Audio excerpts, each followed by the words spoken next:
Bangor International Airport in Maine says that all 6 people on board a small plane were killed when it crashed trying to take off in a snowstorm Sunday night. The FAA had said that 7 people died and 1 survived, but the airport says it used a flight manifest to confirm there were 6 on board. Asked about operating in a snowstorm, Airport Director Jose Saavedra said, "The airport remained open. There were planes landing and departing around that time. And we had crews on site responding to the ongoing storm that we had at that time." The NTSB is investigating the crash. The rapper formerly known as Kanye West now apologizing for comments he's made targeting Jewish people. Ye has taken out a full-page ad in the Wall Street Journal, apologizing for a string of anti-Semitic comments he's made in recent years. The hip-hop artist, who legally changed his name from Kanye West in 2021, says he is not a Nazi or an anti-Semite, adding, "I love Jewish people." The ad goes on to say that Ye is mortified by his actions and is now committed to accountability, treatment, and meaningful change. Ye says his bipolar disorder, which was left undiagnosed, was behind the controversial behavior. Mike Dubusky, ABC News. The CEO of a Los Angeles homeless services charity is facing federal and state fraud charges. Authorities allege that Alexander Sufer, instead of donating money to the homeless, used it on personal expenses. I'm Brian Clark, ABC News. Pizza's here. Oh, great. I'd love some, but I'm worried about my stomach issues. If you're worried about having diarrhea, gas, bloating, stomach pain, or loose, oily stools, it may not just be stomach issues. It could be a condition called exocrine pancreatic insufficiency, or EPI. With EPI, the pancreas doesn't release enough enzymes to break down food, but EPI is manageable. Use the symptom checker on identifyepi.com and talk to your doctor. That's identifyepi.com. Sponsored by AbbVie. News Talk 610 AM and 102.1 FM. KVNU. KVNU News Time is now 4:05 on this sunny Monday afternoon as we've had just a little bit of haze, but a beautiful day today. And it looks like the next couple of days going to start warming up. I'm Will Feelright with your local headlines as we begin KVNU's Ford People Show. Jason Williams coming up in just a minute. Well, approximately 300 demonstrators rallied in downtown Logan yesterday to protest U.S. Immigration and Customs Enforcement operations following the fatal shooting of a man in Minneapolis over the weekend. Now, organized by We the People Cache Valley, the crowd marched peacefully from the Cache County Historic Courthouse along Main Street. Now, unlike previous local protests attended largely by seniors, organizers noted that yesterday's turnout was predominantly young adults and teenagers. Now, the group expressed outrage over the January 24th death of Alex Jeffrey Preddy, who organizers claimed was executed by federal agents. Now, Border Patrol officials have stated that Preddy was shot during an attempt to disarm him. In other news, the use of automatic license plate reader cameras by the Ogden Police Department has sparked some debate between residents and experts regarding public safety versus privacy rights. Now, the department utilizes technology from a company called Flock Safety. It's a private company to identify vehicles linked to criminal investigations. Now, in a presentation to the Ogden City Council, Police Chief Jake Soob had credited the system with helping officers locate a suspect in the kidnapping of a 13-year-old girl. Now, police officers stated that access to the data is restricted and retained only for 30 days. However, critics argue that outsourcing surveillance to a private entity lacks sufficient oversight. Now, while some residents have supported the measures for crime reduction, others argue that the private sector should not monitor public spaces. And a real estate investment firm has quashed speculation that it intends to lease a Salt Lake City warehouse to U.S. Immigration and Customs Enforcement for a massive detention center. Now, the Ritchie Group issued a statement over the weekend clarifying that it has no plans to sell or lease the property in question to the federal government. Now, the announcement follows public protests and opposition from local officials regarding the potential conversion of the industrial site near the airport. Now, Salt Lake County Mayor Jenny Wilson had welcomed the decision, calling the prospect of a 7,500-bed facility in an urban area a risk to community safety. Well, we're going to see warming temperatures over the next couple of days as this haze just kind of lingering through the rest of the week. As temperatures today have been in the low 40s, tonight will drop into the high teens, then eventually get into the mid-40s by Wednesday, high 40s to low 50s by this weekend. and it looks as though it's going to remain clear and no chance of any snow through the next 7 days. And weather this hour brought to you by Valley Recycling. If you're looking for cash in your pocket, take your metal, copper, aluminum, steel, old cars, or old appliances into Valley Recycling.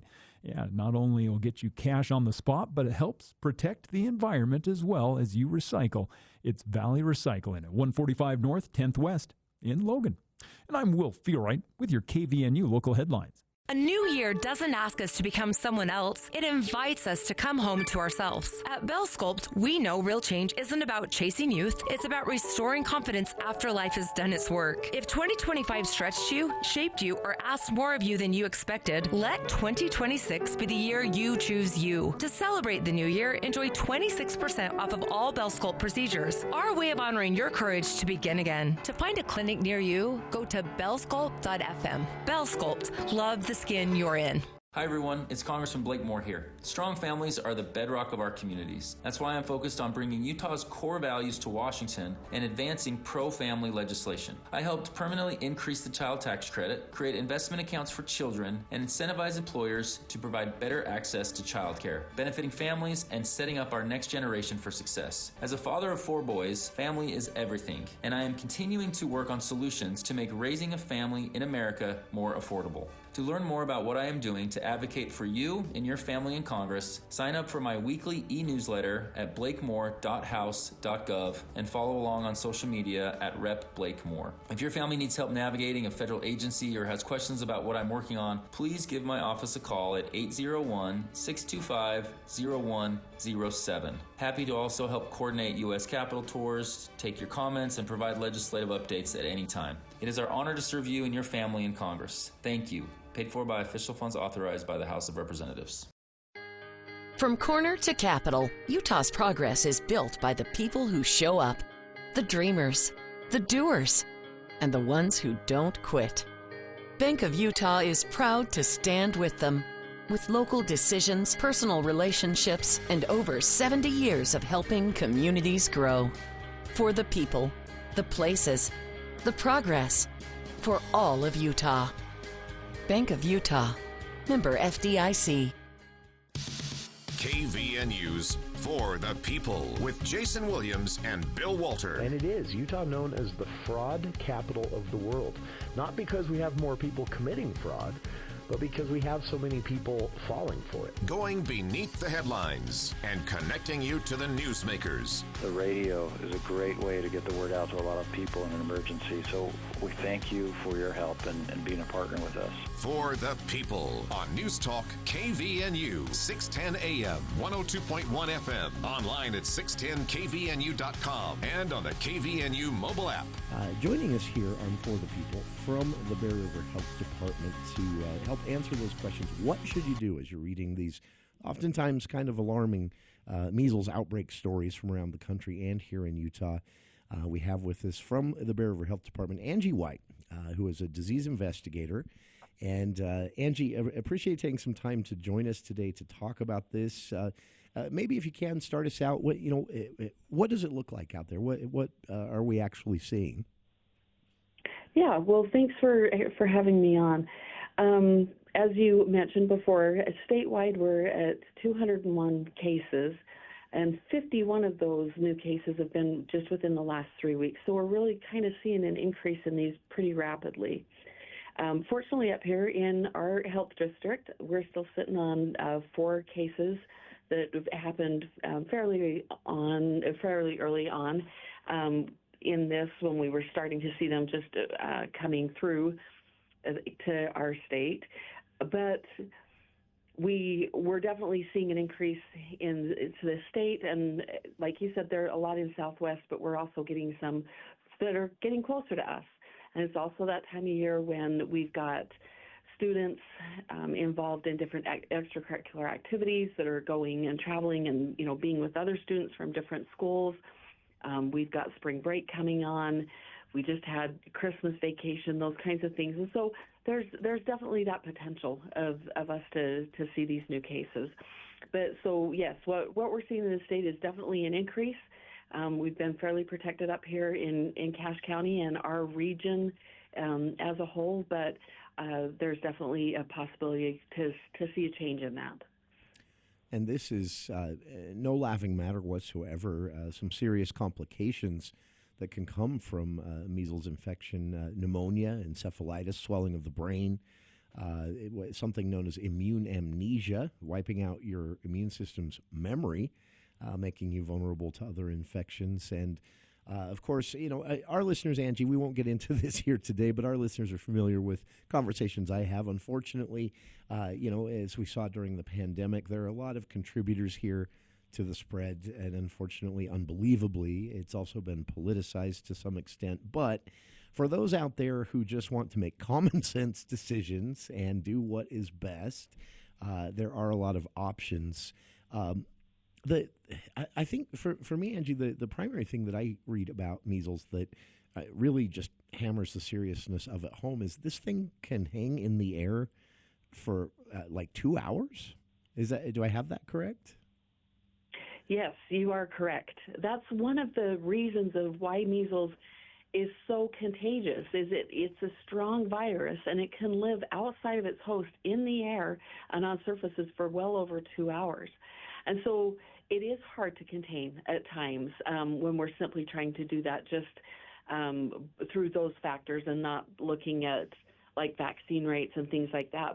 So, yeah, it is a very strong and a virus that stays in the air and on surfaces for a long time.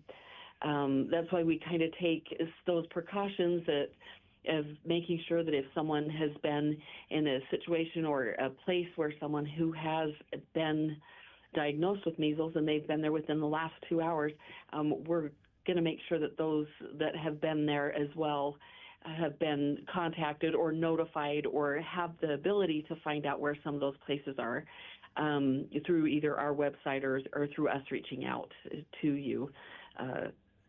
So, yes, as you said, it is a very, very strong virus that can last outside of a host for quite a while. I would assume that also makes tracking, investigating, trying to find a source, to let everyone know who may have been exposed, extremely difficult on your end. It does. It makes it extremely difficult because it's hard to know where they were at, what other people were there. The state, we do have a website where we put our known exposure areas on the state Department of Health website, where if we have someone that is a confirmed case and in doing that contact tracing, they say, I was at this place at this point time, we put those on that website so that you can see if you were there during those times as well. But those are only the people that know that they're infectious or that report certain places. So we do the known ones, but it certainly is one of those things that there are probably very many other exposure sites that we just aren't aware of and don't have the capacity to know where those places are based off of just the inability to do those investigations, like you said, because they are difficult.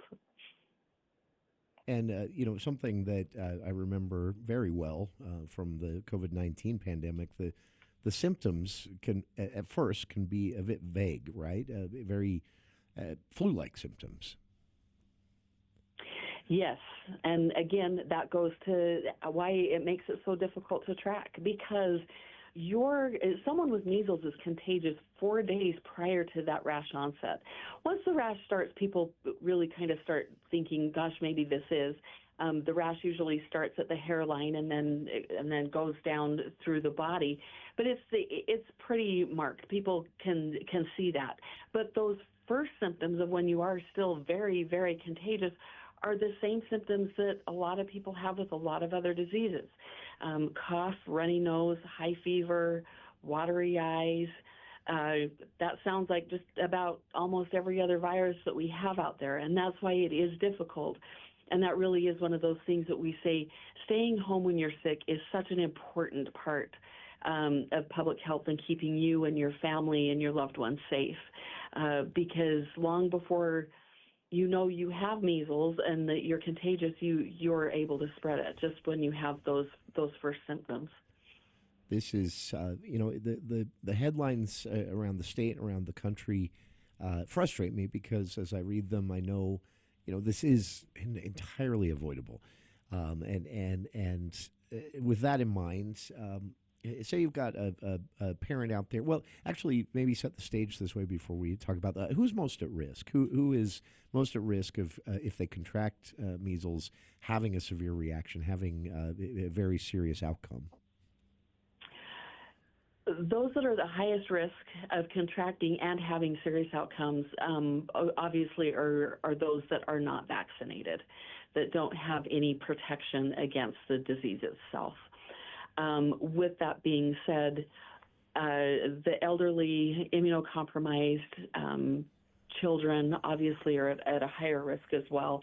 And unfortunately, the group of those babies under the age of 1 year old that just have not had the opportunity to be vaccinated yet is one of those groups that the outcomes can be, very, very devastating for if they got a really bad case.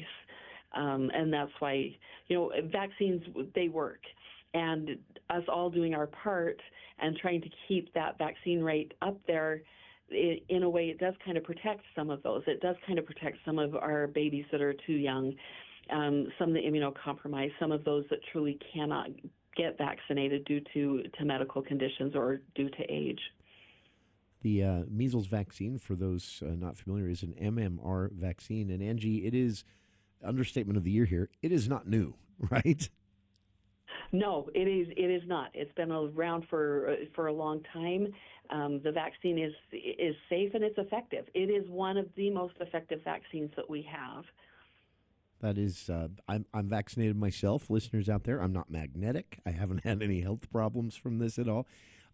With that in mind, say you've got a parent out there listening now with, a 5-year-old child, a couple of children under the age of 10. Maybe they're concerned about this. What should they do? What are first steps here for a parent, especially maybe you know that your child isn't vaccinated or you're not sure? I think at that point, the most important thing to do is have a really good conversation with your primary health care provider. There's a lot, as you mentioned earlier, there's a lot of different information out there.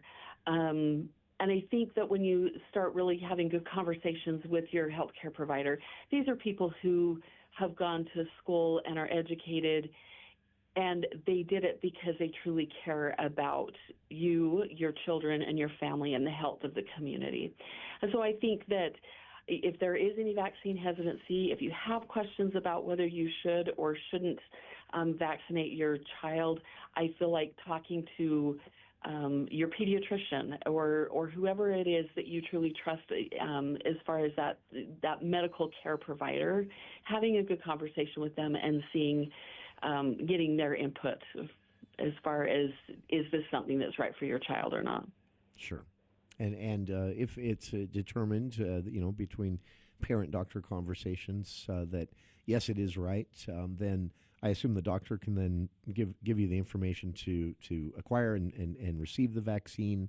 And that is also something that you do there at the health department as well in certain situations? Absolutely. They're available at your doctor's office. You can get them at the pharmacies. We offer them here at Bear River Health Department. So there's a number of places where you can go to get the vaccine. So now let's say, Angie, that we're talking to, say, a 30-year-old adult who's out there listening, and you're just not sure. You have no idea. You think maybe you were vaccinated when you were younger, as most children, at least after, let's say, 1970 were, but you're not sure. What can a person do in that situation? That's a good question. What we have been recommending that people in that situation do is, again, talk to your healthcare provider, and if we really can't document that you've had both of those MMRs, then it's a very simple blood test to do what we call a titer. And basically that's just looking to make sure that you have the antibodies to protect you against the disease. And that's something that, again, can be drawn at your healthcare provider or here at the health department. And that, if you do have that IgG antibody that we're looking for, that can go as your proof of being not necessarily vaccinated, but that you're protected against that. So even if you don't have proof of both of those MMRs, there are different blood tests that we could do to make sure that you do have those antibodies needed to protect yourself. This is, again, a disease that was declared effectively eliminated in the year 2000 here in the United States, not because there was no more measles virus, but because it was not spreading freely. It was easily controlled. And in Europe as well. And then I read this the other day, Angie, that in Europe, in 2018, they saw 80,000 cases. This is so preventable. It is easy to get a vaccine. And regardless of your situation, most vaccines can also be received free in many scenarios, working through a healthcare provider or contacting the health department for advice on that as well. Our guest, again, from the Bear River Health Department is Angie White. She is at the health department, a disease investigator, and we're talking generally about measles with news that Utah had surpassed 200 cases, most of it in the Southwest, some talk of a case or two in Summit County there I see in the news today as well, and again, entirely preventable. Angie, as diseases like this spread, obviously, we all learned a lot during the pandemic about the spread of disease and keeping ourselves safe. But we also saw, I think, the scary side of it, how quickly something can get out of control, how quickly something can go from an outbreak to an epidemic to a pandemic. And that is a realistic possibility here, right? There's that possibility. The thing with this is there are so many people, again, and I always say I work in a really great health district where the community does their part to make sure that we keep those vaccine rates up there. Sure. With measles, if we have the thing with COVID is there were so many unknowns and there wasn't a good vaccine for it at the time. With this, we can prevent this. Like you said, we can prevent this with a really, really good and a safe and effective vaccine. And so as far as it getting to pandemic level, it's going to not happen as it did with COVID. But if we start seeing people, maybe not getting that second vaccine or deciding that the vaccines just aren't for them or for their children, then yes, absolutely it can reach those levels.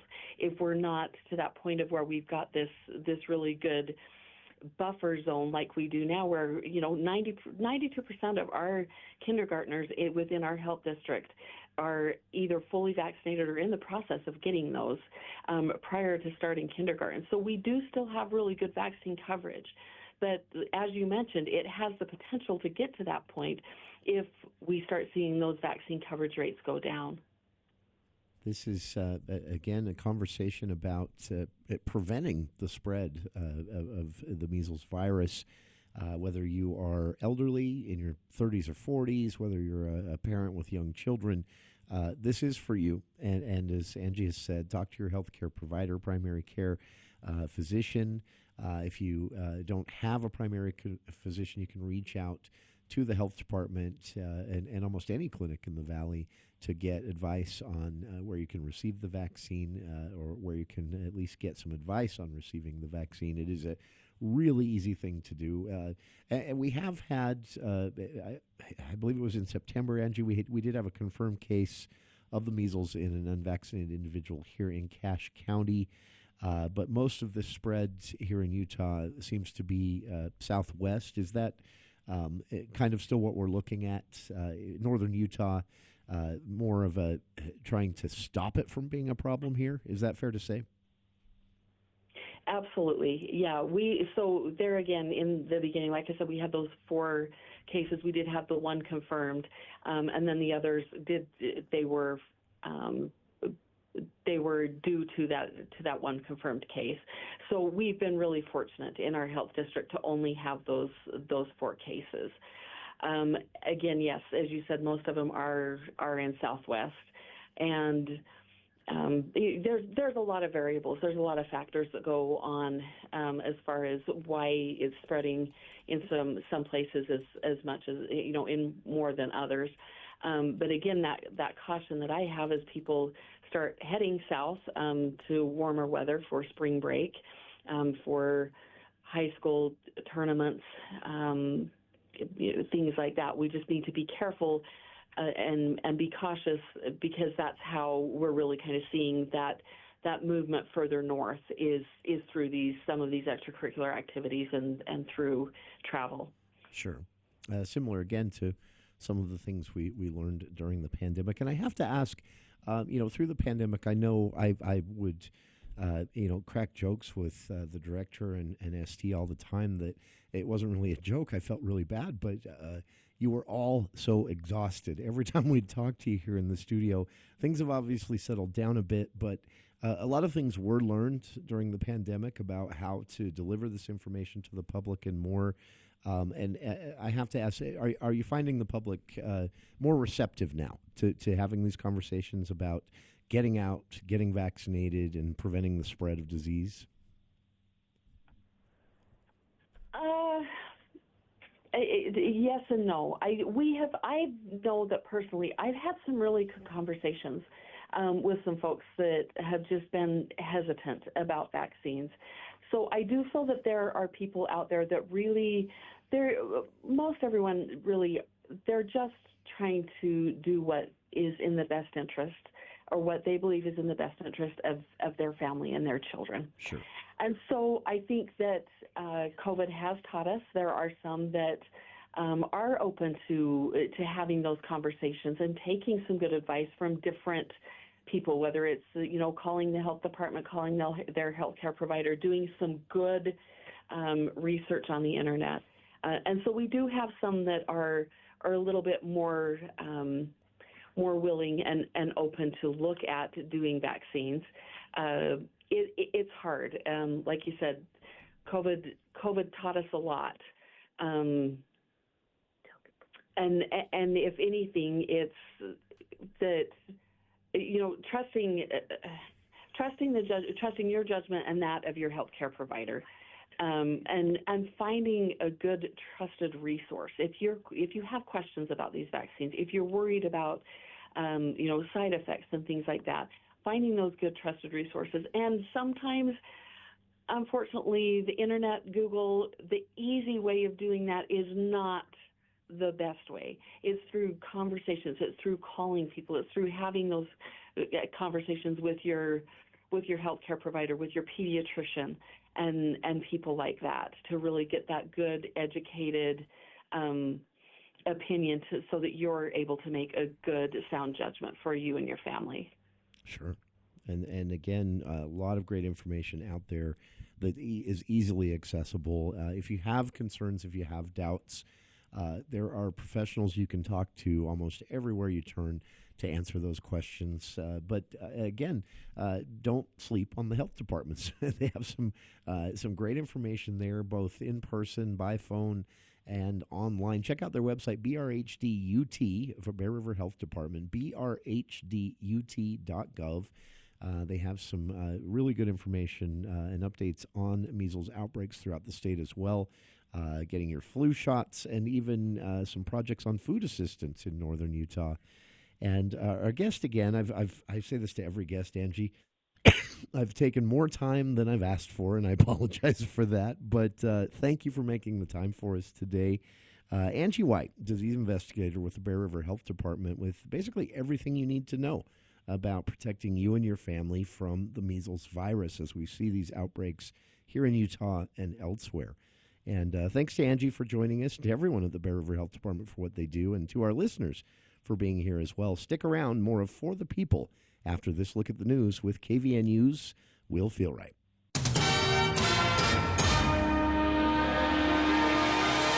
Well, thank you, Jason. As these cold temperatures continue to grip northern Utah, Logan City Police issued a sharp warning over the weekend to motorists against what they called peephole driving, the dangerous habit of scraping only a small patch of frost from windshields. Now, police warned that taking shortcuts to clear ice creates massive blind spots that can obscure pedestrians, other vehicles, and changing traffic conditions. Now, in a statement that was posted on social media, police said that if you can't see the road, you can't drive safely. Now, beyond the safety risks, the practice is also illegal, as Utah law explicitly prohibits operating a vehicle with any debris, frost, or other substance that materially obstructs the operator's view. Now, authorities urge drivers to plan ahead, starting their vehicles early to let the defroster loosen the frost. Now, the advisory also emphasized that drivers must clear the entire windshield and passenger side windows, as well as the rear window and side mirrors, before entering the roadway. Well, a drone flying over a Life-Flight helicopter at Primary Children's Hospital last week delayed the transport of a child in critical care, according to the Lehigh City Police Department. Now, South Jordan firefighters filmed the drone hovering over the hospital's landing zone last Thursday afternoon. Now, police stated that air operations had to immediately cease when any unauthorized drone is detected to prevent collisions. Now, authorities warned that flying a drone within 3/4 of a mile of a helipad is illegal and punishable by fines or jail time. Now, police said they intend to prosecute any operators identified in such incidents. The disruption follows similar issues in Provo, where a record number of drone incursions recently grounded firefighting aircraft during wildfire suppression efforts. And a new nationwide study ranks Utah as the second best state for senior citizens, citing strong family structures and high digital connectivity. Now, the research, which was done by a senior care platform, analyzed U.S. Census Bureau data and other sources, finding that Utah trails only Idaho in preventing senior isolation.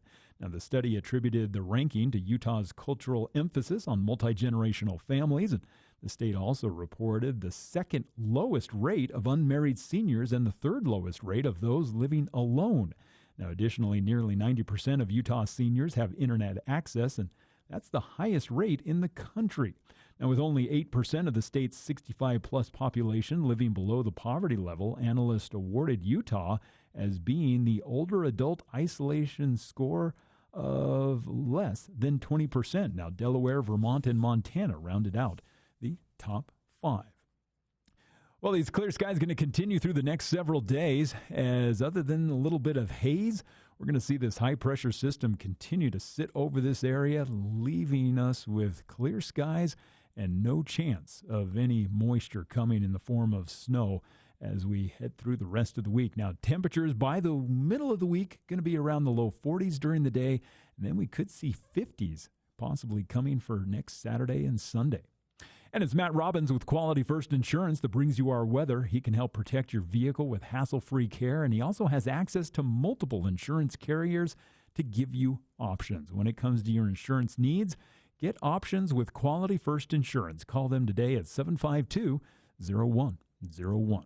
And I'm Will Feelwright for KVNU News. ABC News, I'm Michelle Franzen. In Minneapolis, hundreds turning out to protest immigration operations in the city despite bitterly sub-zero temperatures. It comes after a 5-year-old was detained with his father and sent to a facility in Texas. ABC's Matt Rivers says the largest protest was at the Minneapolis airport. This was peaceful. You had a couple dozen people block one of the lanes that led to the departures area, the drop-off area for passengers. And the message was clear. They want ICE out of their city. They want local police and local officials to do more to try and get that to happen. And by doing this in a public place, they think they're spreading awareness about their message. Millions of Americans on alert with winter storm warnings stretching from Texas to New England. Heavy snow and ice, followed by an Arctic blast, could leave states covered in ice and dealing with power outages into next week. President Trump today and along earlier, Vice President J.D. Vance were keynote speakers at the annual March for Life rally in Washington, D.C. This is ABC News. Bringing Wall Street to Main Street. From your local experts in downtown Logan, this is the Adams Wealth Advisors Market Report. Good afternoon. This is Mitch Green with Adams Wealth Advisors. Stocks started the week on a bright note, with most major indices closing the day higher. The move came amid speculative sentiment around a potential intervention by the Federal Reserve and currency issues surrounding the Japanese yen. As of last week, a crash in the Japanese bond market took place, during which long-term Japanese yen yields spiked by the largest amount in a single session. The Bank of Japan issued a statement saying that it could buy bonds to stabilize the market, a move that resulted in a decline in the Japanese yen. The New York Fed was reported to have conducted a rate check with currency dealers late last week, which was seen as a precursor to potential joint intervention. A U.S. intervention in the yen market would put downward pressure on the value of the U.S. dollar, which prompted speculative price movements in the dollar. The biggest beneficiaries today were holders of gold and silver, which surged 1.48% above the 5,000 mark and 7.27% to the $108 mark. Near 1 p.m. Eastern Time, silver prices reached $115.84. Stocks also posted minor gains, with the Dow Jones Industrial Average advancing 314 points to 49,412. The Nasdaq rose 0.42% to 25,713, while the S&P 500 gained 0.5% to 6,950. Real estate, consumer staples, and consumer discretionary were the only sectors that ended the day in the red. Durable good orders from November showed above expectation growth, a positive sign for the economy. A reading of consumer confidence will be available tomorrow, and we will continue to monitor developments in the Japanese bond market. That's your update from Adams Wealth Advisors, guiding your financial future one day at a time. For personalized help planning yours, reach out to us at 435-752-1702. See you soon, Cache Valley. Advisory services offered through Adams Wealth Management, a registered investment advisor. For important disclosures and more information, visit adamswealthadvisors.com.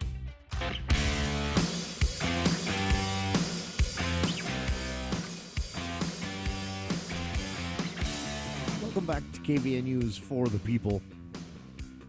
On a recent episode of For the People, we were having a discussion about the upcoming legislative session and at the time, and the now underway, and the role that Cache Valley lawmakers have played, both in kind of toning down some of the more egregious things that the legislature has tried to do to your life, and also keeping, in general, a nuts and bolts approach to the legislative process. You don't often see the Cache Valley lawmakers in the zesty headlines in the Salt Lake front page of the Salt Lake Tribune. That's more of a Utah County lawmaker thing, controversy and scandal and things like that. Cache Valley lawmakers tend to just put their heads down and do the nuts and bolts work, which is really what we send them there to do. But they are also... Oops, wrong button. Sorry about that. It was a conversation in general about that. And during that conversation, I said, you know, we even have a Cache Valley lawmaker now, State Senator Chris Wilson, who is Majority Whip. And a listener at the time, just after the show ended, said, what is a Majority Whip? What does that person even do? Why is that an important role in the legislative process? And I was going to just answer the next day. And I decided, no, it would be more fun to actually hear this from the Majority Whip himself. So joining us right now, we have State Senator Chris Wilson, who represents a district that is basically 95% of Cache Valley, other than a little sliver at the south end that belongs to Senator Scott Sandel's district, along with most of Box Elder County. Senator Wilson, appreciate you taking some time for us today. And is that an easy question to answer? Because I have an idea of what a Majority Whip does, but can you say it in a sentence or two? Because Majority Whip kind of does everything, right? Yeah, and Jason, first, thanks so much for giving me the opportunity, to be on your great show. And it is a great question, and in fact. When I was approached, about a year and a half ago, by a senator reached out to me and said, "Hey, are you interested? We'd like to, have you run for leadership." And so he looked at the different things, and I actually looked up the word, and it's an old terminology. The old terminology is the Majority Whip would basically whip up votes for a specific bill. In modern terms, what it is the president of the Senate, who is Stuart Adams. And then underneath the president, then you have the majority leader, who is Senator Kirk Cullimore. And then right underneath the majority leader is the majority whip. And I don't even want to say third, in I don't see, not really seniority, but in elected officials in the center, or elected leadership. And then underneath me is the assistant whip, who is Senator Mike McHale. But we do a number of different things. Obviously, we're involved with leadership, with decisions and everything. So it's kind of it's a great terminology. I've had many people ask me. I had to even look it up. And in fact, it's funny because one of the posters that I received from my wife, who's probably watching, is I have a poster in my office that's from the old Devo Whip It Good, the poster. And I love it. Also gave me a whip, an actual whip. So I have a whip on my I've never used it yet, but also a poster of the old Devo. You remember that story, that song from the 80s? I love that. Well. Whip It Good. Whip It Good. And the old, I should have a TV with a continuous run of the old video, which was great. awesome at the time too. So, but I love that. It's been an honor, privilege, and we serve at the will of the majority caucus. There are currently 22 Republican senators out of 29, and it's really been an honor and privilege. And it's a 2-year term. I'll be up again this fall, and planning on running again for this position. It's been great working. President Adams does an amazing job. Great leader, and Kirk Colmore is a great majority leader, and working with Mike McHale as the assistant whip's been awesome. So it's been a pleasure, and honestly, it's been great for District 2, which, as you mentioned, is most of Cache County. I can't forget my great constituents over in Rich County. Bear Lake's been an honor to be their representative, and then also it's amazing. Senator Scott Sandel, who represents the southern part of our wonderful valley, is the assistant executive appropriations chair, which is also in leadership. It's an appointed position. And so really you got 3, and then it's been great working with Representative Mike Peterson and also Representative Jason Thompson. We have just a great group, represents our valley very, very well. And if there's a discussion about something, one of us is involved. Sure. So, it's nice to I know there was always people concerned about our water. And, you brought up the water conditions and stuff. And I can tell you with the positions that we're in leadership, nobody needs to worry about Salt Lake coming up and taking our water. So, that's something that we want to protect and preserve, for our citizens. And that's sort of the subtext on these leadership positions is influence of sorts. You have with you as majority whip, Representative Casey Snyder in the House as majority leader. You do have some influence over what gets prioritized somewhat, right? Yes. I mean, ultimately the Speaker, and Casey's right underneath the Speaker, is the majority leader in the House. And, and then I've got the Speaker, and then I've got he's got the Speaker, I've got the Senate President, but we work together. And there's no question we're in on those leadership discussions, and then also we go to the caucus, the 22 members, and we try and find consensus of where they want to be on a specific bill or subject, and then we go from there. So, which sounds a lot easier than it is, right? We had 23 senators, now we're down to 22, but I believe we'll get that Senator Thatcher resigned, and now I think it was a Forward Party member in there. But this fall we'll have an election there, and I have pretty good confidences that there will be a Republican in that district this fall. So hopefully we'll be back to 23 or even more. We'll see. But we have the majority caucus, but it'll also work very well with the minority caucus, and Senator Luz Escamilla is the minority leader, and she's just amazing. We have a lot of consensus on bills. I mean, I guess 80% of us is consensus bills in the Senate. So we do work together, and we appreciate the other side of the aisle and what they do to help also. It's an amazing process to watch, and I encourage listeners to play along. I always like to put it this way: there are certain bills that are controversial, they'll get a lot of headlines and a lot of coverage, But the real work of the legislative session is kind of, I mean, it can be very boring stuff, very dry stuff, I should say, nuts and bolts stuff.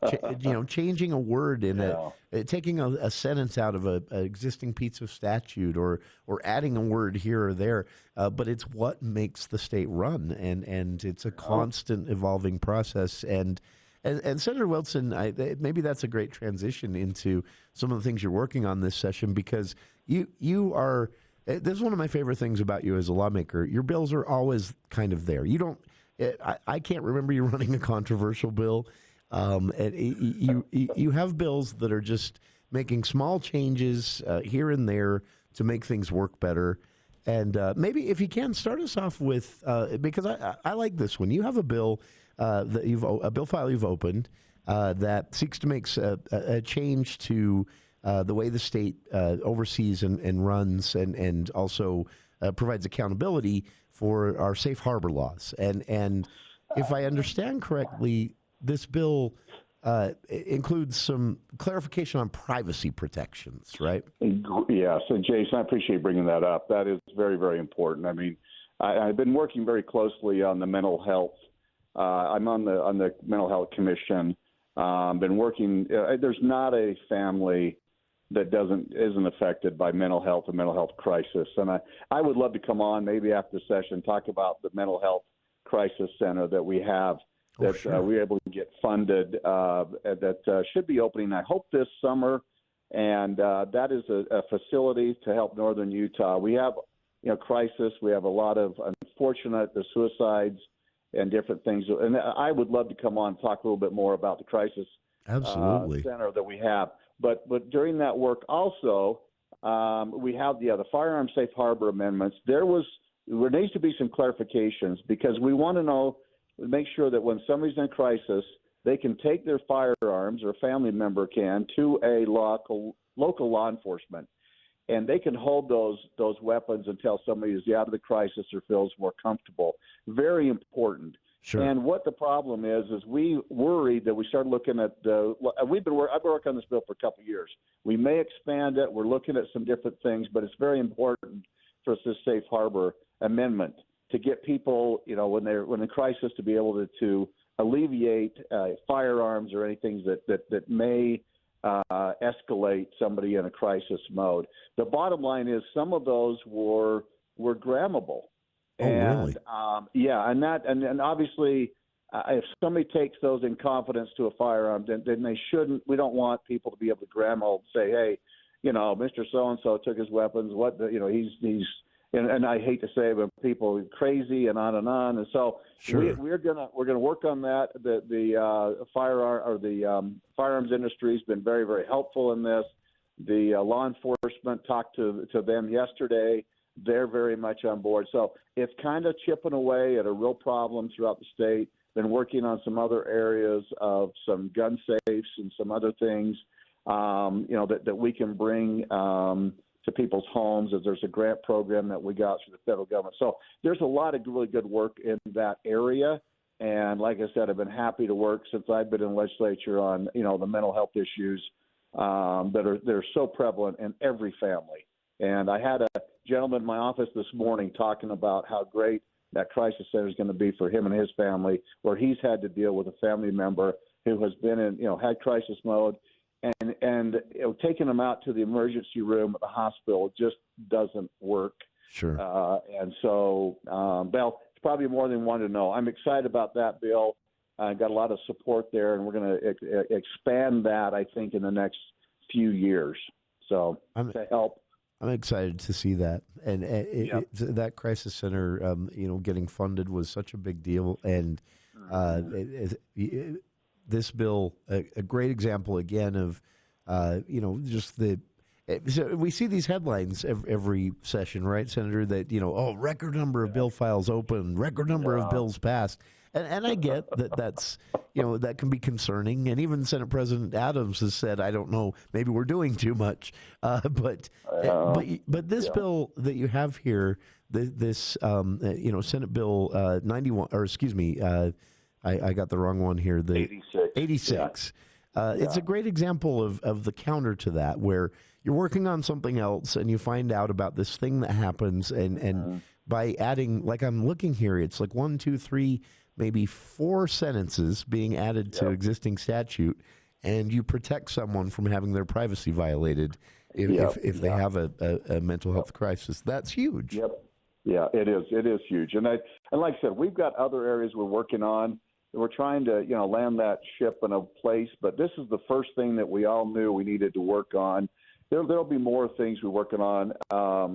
And Jordan Mathis from our Bear River Health Department's been very, very helpful. He's the one that came to me 2.5 years ago, I think, when we started working on this, knowing that we had some issues, not only in the Valley, but here in the state with people in mental health crisis. And so very, very pleased, with him, and here again, constituent input with possible, ideas of bills, which brings me into something, if you don't mind, Jason. I wanted to talk about my annual survey that I do every year. Coming soon, right? And it's coming out. I should have it out in the next day or two. And also let everybody know that Charlie Schill with CashValleyDaily.com. That troublemaker. Amazing. What he does is he does a story on it, and then there is a link that he puts in his story, and I hope he'll do it for me this year. I haven't actually talked to him, but hopefully he will. He has in the years past, that people can go in. I want people to go in and take that survey. I want feedback from people here in the Valley of what issues you're concerned about, what budget issues you want to see funding. I mean, do you want, those types of issues that I do look and go through. And I've also included some questions that have to do with my bills. And you're right, we passed 575 bills last year, way too many, but that's our system. To be honest with you, I probably shouldn't tell you this, we have more bill files this year than we did last year at this time. So we'll see where that goes. I might be a problem child because I've got 14 bills right now. Too many. I got picked up another one today. But that's what happens when you're in leadership, right? You get, but they're good policy. And Jason, that's what I've always tried to do, is it's about good policy. And if it's going to help people and help our state, we're going to have a balanced budget this year. We've got some budget issues. There's a little bit tougher budget this year, but we're going to be fine. Sure. And I can talk about, we're still going to be funding education with a 4.2% increase in student WPU and weighted pupil average. And so anyway, the bottom line is it's going to be another great session. Please go in with a survey. Hopefully Charlie will do that story. Start watching for it on CashValleyDaily.com. I'll also be sending it out to all my people on my list, where I send my newsletter out, send the survey out. If you want to be on that list, please text me or email me, and I can get you on my mailing list, and we can get that survey back, and we'll be ready for the session. Very nice. That is so. Keep an eye out for that, and Senator, we'll make sure Charlie does it again. I hope so. Yeah, he's amazing. He's a great writer. He really does. He does a good job. He's fascinating to me, and and he loves getting word out on this. It's one of our favorite things here, and I never say this to be cryptic or scare people, but this is something that might not always be around. The accessibility of our legislature, as states grow, it gets harder and harder. If you talk to anyone who's ever lived in the populous areas of California or even parts of Colorado, it's harder and harder as populations grow to get in touch with your state lawmaker. Here in Utah, not so. You can reach out, email, call, and actually offer some feedback. But these surveys, you've said before, Senator, that these surveys have you've gotten survey responses from your constituents in your district and changed your mind about a bill or rewritten huge portions of a bill because of that feedback. Yep. And especially when you're on the fence, and also the comments. I get a lot of comments, and it takes me hours. I do my best to read every comment if they have a comment on a certain thing. So, and I literally, a day barely goes by without a conversation with a constituent. Seriously, today I've had 5-6 meetings, and I've with different stakeholders, and I've also been on the phone a number of times with constituents. I've got more to call tomorrow. So trying to get back with everybody, because once the session starts, as you know, it's very, very difficult to find time to get back with people. But we're going to have a great intern, and we'll help. Emails, texts are still the best way if people get a hold of me. And believe me, if you Google, State Senator Chris Wilson, my number's there, 435-770-2861 is my cell phone, same one we're on right now. So appreciate it. And again, Jason, thanks for letting me take a few minutes, probably more minutes than usual. No, I always go over. Apologize. I love it. I was actually going to apologize because I think I always ask for 10. We end up taking 20. It just happens. Thanks again to Senator Chris Wilson for his time. And if you'd like to learn more, as I mentioned a couple of times, le.utah.gov is your best friend for the legislative session. And I really do, I don't mean this to sound like a lecture, but I really do wish more people would get involved. As Senator Wilson mentioned, our legislature is very accessible. I don't know that it will always be that way. As population grows, it just, it realistically isn't possible for every state senator to make time for every constituent. But right now, they can still do that. So take advantage of it. You can track legislation, put markers on lawmakers and legislation so you get automatic updates anytime they make a change to a bill or the bill moves a step through the process. And you can do it all at le.utah.gov. Find contact information for Senator Wilson and all of our Cache Valley House representatives as well. And, just a really useful resource. One of the best legislative websites in the nation, in my opinion. le.utah.gov.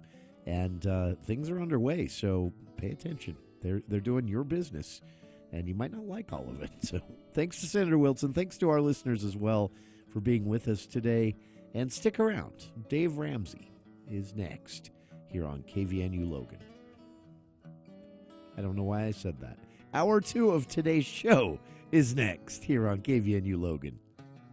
610 AM and 102 FM. Best part of my day. News Talk KVNU Logan. Proud to be locally owned and operated by the Cache Valley Media Group.